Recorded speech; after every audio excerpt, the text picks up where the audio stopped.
আটা ময়দা ছাড়া প্রোটিন, ভিটামিন এবং ফাইবারে ভরপুর, হেলদি অ্যান্ড টেস্টি এবং সম্পূর্ণ নিরামিষের একটি স্যান্ডউইচ রেসিপি আজ আমি আপনাদের সাথে শেয়ার করব। আশা করি ভালো লাগবে। নমস্কার বন্ধুরা, আমি তন্দ্রা। আমার চ্যানেল মাই কুকিং কর্নারে আপনাদের স্বাগত জানাই। আমি এখানে একটা বাটির মধ্যে একটা ছোট্ট বাটির মাপ অনুযায়ী 1 বাটি সাদা মটর, 1 বাটি রাজমা, 1 বাটি মুগ কড়াই আর 1 বাটি ওই যে কালো ছোলাগুলো পাওয়া যায়, নর্মাল ছোলা, সেটা নিয়েছি।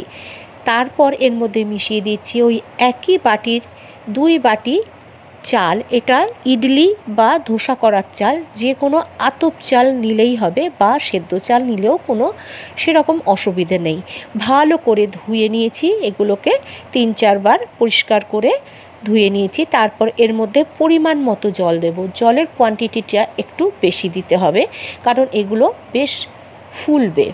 এটাকে সারা রাত রেখে দেব বা 5 থেকে 6 ঘন্টা রেখে দেব। এই যে 5 থেকে 6 ঘন্টা পর ভালো ফুলে গেছে। এবার এগুলোকে আমি একটা পেস্ট তৈরি করে নেব। খুব কম জল দিয়ে একটা ঘন ব্যাটার তৈরি করব। জল কিন্তু এখানে খুবই কম ব্যবহার করব, যতটুকু না দিলেই নয়। এই যে এবার আমি দেখাচ্ছি ব্যাটারটা কীরকম হবে। মিক্সির জারে অল্প অল্প দিয়ে আমি একটা ঘন ব্যাটার তৈরি করে নিয়েছি। ঠিক এরকম, খুবই কম জল ব্যবহার করেছি। থিকনেসটা একটু গাঢ় হবে। এবার এর মধ্যে অল্প একটু জল মেশাবো মিক্সির জারটা ধুয়ে। তারপর এটাকে আমি হাত দিয়ে মেশাবো। হাত দিয়ে মেশালে ফার্মেন্টেশনটা ভালো হবে। এভাবে হাতটা অবশ্যই আগে ভালো করে ধুয়ে নিতে হবে। তারপরে হাত দিয়ে এভাবে জলটা মিশিয়ে দিচ্ছি। তারপরে এটাকে একটা চাপা দিয়ে রেখে দেবো সারা রাত বা 6 থেকে 8 ঘন্টা। একটা চাপা দিয়ে দিচ্ছি। পরে অবশ্য আমি এই চাপাটা চেঞ্জ করে দিয়েছিলাম, কারণ ব্যাটারটা ফুলে উঠে একটুখানি হাওয়া ঢুকে গেছে, ফলে উপরের কালারটা একটু চেঞ্জ হয়ে গেছে। তাতে কোনো অসুবিধে নেই। এবার একটা হাতা দিয়ে দেখাচ্ছি কত সুন্দর এটা ফুলে উঠেছে, কত সুন্দর ফার্মেন্টেড হয়ে গেছে। এরপর সব একসাথে আবার মিশিয়ে দেব। এতটা ব্যাটার আমার কিন্তু একবারে কাজে লাগবে না। খানিকটা আমি একটা এয়ারটাইট কন্টেনারে করে রেখে দেব। এটা ফ্রিজে 4-5 দিন ভালোই থাকবে, কোনো অসুবিধে নেই। এভাবে অর্ধেকটা আমি তুলে নিচ্ছি একটা কন্টেনারের মধ্যে। তারপরে ঢাকনাটা চাপা দিয়ে, এটাও কিন্তু এয়ারটাইট কন্টেনার হতে হবে, নাহলে কিন্তু উপরের পোর্শনটা লালচে হয়ে যাবে বা একটু কালারটা চেঞ্জ হয়ে যাবে। এর মধ্যে অল্প একটু জল মিশিয়েছিলাম, সেটা একটু স্কিপ হয়ে গেছে। দিয়ে দিলাম সামান্য নুন। নুনটা একটু পরিমাণ মতো দিতে হবে, বুঝে দিতে হবে। তারপরে দিয়ে দিচ্ছি চিনি। চিনিটাও অবশ্যই দিতে হবে, নাহলে কিন্তু ব্যালেন্সটা ঠিক থাকবে না। 1 ইঞ্চি আদা আর 2টো কাঁচা লঙ্কা আমি থেতো করে নিয়েছিলাম, সেটাই এর মধ্যে দিয়ে দিলাম। দিয়ে দিচ্ছি 2 পিঞ্চ মতো হিং, আর দিচ্ছি 1 টেবিল চামচ মতো বাটার। বাটারটা অনেক আগেই আমি ফ্রিজ থেকে বার করে রেখেছিলাম। ভালো করে এবার একই ডিরেকশানে সব মিশিয়ে দেব এবং ফেটিয়ে নেব। আমার ভিডিওটি আপনাদের ভালো লাগলে এবং আপনি যদি হন আমার চ্যানেলের নতুন ভিউয়ার, তাহলে চ্যানেলটা সাবস্ক্রাইব করে পাশে থাকা বেল বাটনটি একটু প্রেস করে দেবেন নোটিফিকেশানের জন্য। এখানে ব্যাটারটা আমার বেশ ভালো ঘন মনে হয়েছিল, তাই অল্প অল্প করে জল মেশাবো। প্রথমে এই হাতার 1 হাতা জল দিয়ে সেটাকে ভালো করে মিশিয়ে দিচ্ছি এবং দেখে নিচ্ছি ঘনত্বটা। এখানে একটু ঘনই মনে হয়েছিল, তাই আমি 1 হাতা জল এখানে মিশিয়ে দিচ্ছি। এইভাবে অল্প অল্প করে জল মেশাতে সুবিধা হবে এবং বোঝা যাবে কতটা আমার গাঢ় দরকার। ব্যাটারটা পাতলা তো হবেই না, বেশ গাঢ় গাঢ় হবে। আবার খুব গাঢ় হলে কিন্তু স্যান্ডউইচ বসাবো যখন, তখন উপরটা ফেটে যেতে পারে। এই যে এরকম গাঢ় হবে। এবার এটাকে আমি রেখে দিচ্ছি। একটা আমি কেক টিন নিয়ে নিয়েছি। যে কোনো কানা উঁচু বাটি নিতে হবে, যাতে সাইডগুলো একটু উঁচু থাকে।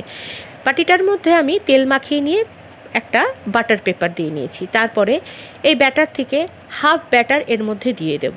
ওদিকে আমি একটা কড়ার মধ্যে খানিকটা জল দিয়ে একটা স্ট্যান্ড বসিয়ে দিয়েছি। মোটামুটি আন্দাজ করে অর্ধেক ব্যাটার এর মধ্যে দিয়ে দিয়েছি। এরপর এটাকে আমি ওই কড়ার মধ্যে বসিয়ে দেব এবং 8 থেকে 10 মিনিট মতো স্টিম হতে দেব। একটু সাবধানে করতে হবে, এই সময় কড়াটি একদম গরম, তাই নতুন পুরনো সকল বন্ধুদের কাছে অনুরোধ রইল ভিডিওটি একটু লাইক, শেয়ার এবং একটা কমেন্ট করে একটু পাশে থাকার, একটু সাপোর্ট করার। চাপা দিয়ে দিলাম। আমি 8 মিনিট পর দেখাচ্ছি যে এটা একদম জমে গেছে। এখানে আমি অনেক ধরনের কড়াই ব্যবহার করেছি। কেউ চাইলে 2 ধরনের কড়াই বা 3 ধরনের কড়াই বা আরও বেশি অন্যান্য কড়াই দিয়েও করতে পারেন। এর মধ্যে একটু কাবলি চানাও অ্যাড করে দিতে পারেন। এই যে দেখুন, এটা সম্পূর্ণ জমে গেছে। একটা টুথপিক দিয়েও আমি দেখাচ্ছি, টুথপিকটা একদম ক্লিয়ার বেরিয়ে এসছে। এটাকে নামিয়ে নিলাম। তারপরে এর উপর দিয়ে একটু টমেটো সস দিয়ে দিচ্ছি, যাতে টেস্টটা খুব ভালো হয়। এভাবে টমেটো সস দিচ্ছি। কেউ চাইলে চিলি সস দিতে পারেন, কেউ চাইলে শেজওয়ান সস দিতে পারেন। এরপর কয়েকটা আলু সেদ্ধ করে রেখেছিলাম এবং চাকা চাকা করে কেটে রেখেছিলাম, সেটাই এর উপর দিয়ে সাজিয়ে দেব। কেউ চাইলে আলুটা গ্রেট করে দিতে পারেন বা আলুর কোনো পুর করে এর উপরে বিছিয়ে দিতে পারেন। এইভাবে আলুগুলোকে পরপর সাজিয়ে দেব। এরপর এর উপর দিয়ে দেব অল্প একটু নুন। আলুতে নুন দেওয়া নেই, তাই অল্প একটু নুন এর উপর দিয়ে স্প্রিঙ্কেল করে দেব। আমি এখানে পেঁয়াজ ব্যবহার করিনি। কেউ চাইলে পেঁয়াজ, টমেটো স্লাইস করে কেটে দিতে পারেন। শুধু একটা লক্ষ্য রাখতে হবে, যে বাটিটায় আপনি স্যান্ডউইচটা করবেন সেটা যেন একটু উঁচু কানার হয়, মানে একটু উঁচু হয়, যাতে সব কিছু ভালো করে সাজানো যায়। এরপরে কয়েক টুকরো পনির আমি স্লাইস করে নিয়েছি, সেটাই দিয়ে দিচ্ছি। কেউ চাইলে পনিরগুলো গ্রেট করে দিতে পারেন বা আলু পনিরের স্টাফিং করে একটা সুন্দর পুর বানিয়ে সেটাও দিয়ে দিতে পারেন। পনিরটা দিয়ে দিলাম। এরপর এর উপর দিয়েও অল্প একটু নুন ছড়িয়ে দেব। পনিরে নুন থাকে না, তাই একটুখানি নুন, খুব সামান্য নুনই দিয়েছি। তারপরে এর উপরে একটু চিলি ফ্লেক্স দিয়ে দিচ্ছি। এটা অপশনাল, দিতেও পারেন, নাও দিতে পারেন। তারপরে এর উপরে আরেক পরত আমি আলুর চাকাগুলো দিয়ে দেব। এখানে পনিরের বদলে কেউ চিজও ব্যবহার করতে পারেন, সেটাও কিন্তু খুব ভালো লাগবে খেতে। এইভাবে আবার আলুর চাকাগুলো পরপর সাজিয়ে দিচ্ছি। তার উপর দিয়ে আবার একটুখানি নুন দিয়ে দিলাম। তারপরে দিয়ে দেবো এর উপর দিয়ে অল্প একটু গোলমরিচ গুঁড়ো, অল্প একটু ধনেপাতা কুচিয়ে রেখেছিলাম। এর উপরে এবার সেটাই আস্তে আস্তে বিছিয়ে দেব। এই যে ধনেপাতাগুলো দিয়ে দিচ্ছি। এর উপরে এবার দিয়ে দেব আবার একটুখানি টমেটো কেচাপ বা টমেটো সস বা চিলি সস, যে কোনো একটা সস দিলেই হবে। যে উপকরণগুলো এর মধ্যে ব্যবহার করা হয়েছে, বোঝাই যাচ্ছে এই টিফিনটা বা ডিনার রেসিপিটা কতটা হেলদি হবে।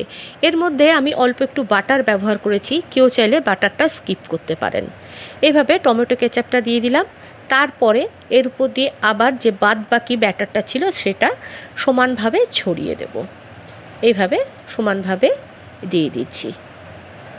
তারপরে একটুখানি হাত দিয়ে নাড়িয়ে সমান করে নিলাম। আবার গ্যাস ওভেনে কড়ার মধ্যে বসিয়ে দেব এবং এটাও আমি মিনিট 10 মতো স্টিম দিয়ে নেব। এই ফাঁকে আমি একটা ডিপ তৈরি করে নেব।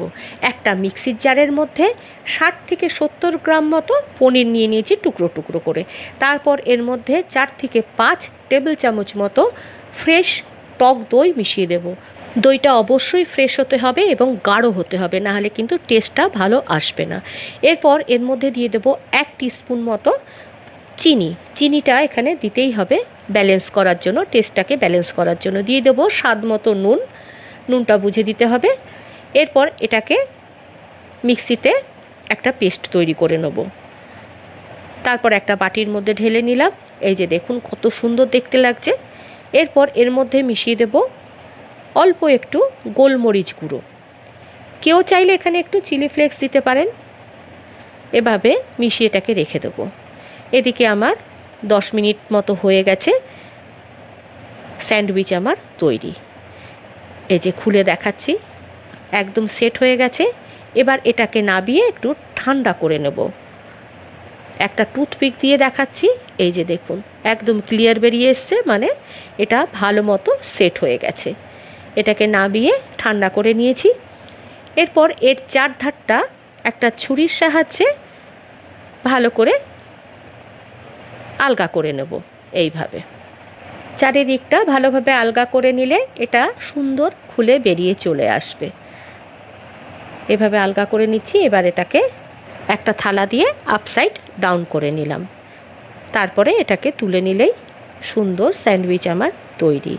উপর থেকে বাটার পেপারটা আলগা করে তুলে নেব। খুব সহজে এটা বেরিয়ে চলে আসবে যেহেতু এর উপরে তেল লাগানো আছে। এবার এটাকে আমি উল্টে নিচ্ছি। তারপরে যে যেমন খুশি কেটে নিতে পারেন। আমি এটাকে মাঝখান দিয়ে অর্ধেক করে নিয়েছি এবং স্যান্ডউইচের শেপে ট্রায়াঙ্গেল করে কেটে নেব। ফার্স্টে এরকম হাফ করে নিলাম, তারপরে এটাকে ত্রিকোণ করে কেটে নিচ্ছি। খুব সফট হয়েছে, কাটা দেখেই বোঝা যাচ্ছে। এরপরে এটাকে আমি এভাবে 4 ভাগ করে নিচ্ছি। এটা কিন্তু খুব হেভি। যদি টিফিন হিসেবে বা জলখাবার হিসেবে খেতে হয় তাহলে একটাই কিন্তু যথেষ্ট। এই যে দেখুন, আমি একটা হাতে নিয়ে দেখাচ্ছি, কত সুন্দর লাগছে দেখতে। খেতে কিন্তু এটা অপূর্ব হয়, কেউ বুঝতে পারবে না এটা আপনি কি দিয়ে তৈরি করেছেন। একটু সস দিয়ে বা ওই যে ডিপটা তৈরি করেছি সেটা দিয়ে গরম গরম পরিবেশন করে দিন বা বাচ্চাদের টিফিনে ভরে দিন। বাচ্চারা কিন্তু খুব আনন্দ সহকারে খাবে। এর মধ্যে একটা এক্সট্রা ফ্লেভারও আপনি যোগ করতে পারেন। যেমন একটা ফ্রাইং প্যানের মধ্যে অল্প একটু ঘি নিয়েছি, এই 1 টিস্পুন মতো। কেউ চাইলে এখানে বাটার বা তেল ব্যবহার করতে পারেন। তার মধ্যে দিয়ে দিলাম অল্প একটু কালো সর্ষে। তারপরে এর মধ্যে অ্যাড করে দেবো কয়েকটা ফ্রেশ কারি পাতা। কারি পাতা থাকলে ভালো, না থাকলে একটু ধনে পাতা কুচি করেও দেওয়া যেতে পারে। তারপরে এর মধ্যে দিয়ে দিচ্ছি অল্প একটু সাদা তিল। তারপরে নেড়েচেড়ে খানিকক্ষণের জন্য একটু ভেজে নেব। এরপর এর মধ্যে অ্যাড করে দেব অল্প একটু কাশ্মীরি লঙ্কার গুঁড়ো। এতে কালারটা খুব সুন্দর আসবে। একটু নেড়েচেড়ে মিশিয়ে দিলাম। তারপরে স্লাইসগুলো একে একে এর উপরে দিয়ে দেব। এইভাবে স্লাইসগুলো দিয়ে দিচ্ছি। একটা দিক ভাজা হলে হালকা ভাজতে হবে, একটা দিক হালকা ভাজা হলে উল্টে দেব। তারপরে এভাবে উল্টে পাল্টে হালকা করে ভেজে নেব। এতে যেমনি একটা ভালো ফ্লেভার, একটা সুন্দর ফ্লেভার যুক্ত হবে, খেতেও কিন্তু ভালো লাগবে যেহেতু ঘি আছে। এভাবে উল্টে পাল্টে ভেজে নিয়েছি, তারপরে প্লেটিং করে দিয়েছি। দেখতে দারুণ লাগছে। এভাবে একবার করে দেখতে পারেন। ব্রেকফাস্টে খান বা ডিনারে কিংবা বাচ্চাদের টিফিন বক্সে নির্দ্বিধায় দিয়ে দিন এই হেলদি অ্যান্ড টেস্টি স্যান্ডউইচটি। সবাই কিন্তু চেটে পুটে খাবে। এটা হেলদি হওয়ার সাথে সাথে কিন্তু খুবই টেস্টি। ভালো থাকবেন, সুস্থ থাকবেন, একটু সাপোর্ট করবেন, একটু পাশে থাকবেন। ধন্যবাদ।